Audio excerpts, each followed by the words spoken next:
Le Zohar raconte qu'Adam, le premier homme, a reconnu le caractère unique de l'endroit lorsqu'il a vu un rayon de soleil émanant de la région.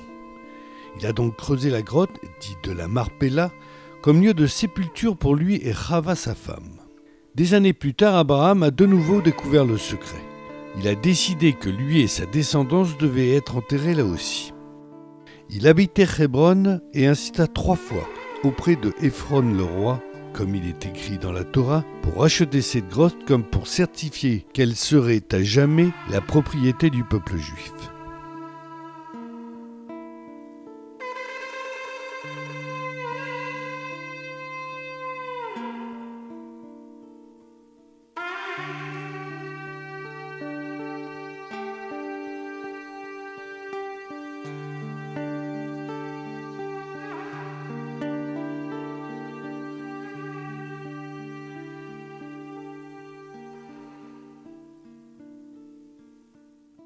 C'est ainsi que depuis le tombeau des patriarches, en hébreu Maharat Marpella, abrite les sépultures d'Abraham et sa femme Sarah,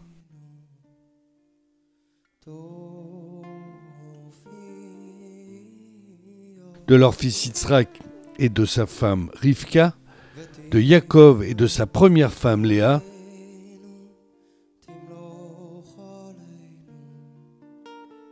et d'Adam et Chava. Situé au sud de Jérusalem, dans la vieille ville de Hébron, c'est aujourd'hui l'un des endroits les plus sacrés pour les Juifs et un lieu de pèlerinage et de prière pour les musulmans et les chrétiens. C'est à l'époque du Second Temple qu'Hérode fit construire un grand monument sur l'emplacement de la grotte. Au 5-6e siècle, le site est transformé en église par les Byzantins, puis les musulmans en font une mosquée connue sous le nom de Mosquée d'Abraham au 7e siècle et les croisés en église Saint-Abraham au 13e siècle. À la fin du 14e siècle, les dirigeants musulmans ont interdit aux Juifs d'entrer sur le site, mais les ont autorisés pour prier à s'approcher au maximum de la 7e marche au sud-ouest du bâtiment.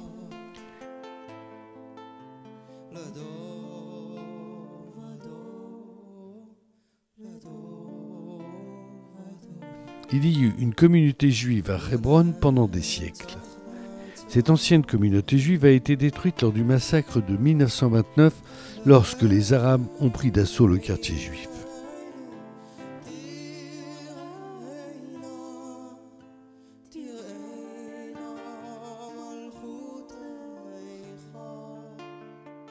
Après la guerre des 6 jours en 1967, la zone est passée sous contrôle israélien. Les Juifs sont retournés à Hébron et une synagogue a été rétablie après 700 ans d'interdiction.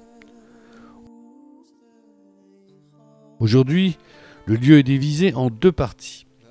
Les 3/5 sont constitués d'une synagogue et d'une cour où les Juifs peuvent prier sur les cénophages d'Abraham, Sarah, Yaakov et Léa.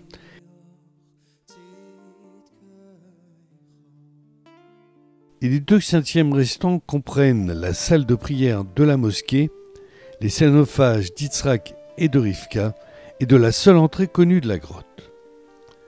10 jours par an, l'ensemble du bâtiment est autorisé à l'une ou l'autre des communautés à l'occasion de certaines fêtes spécifiques.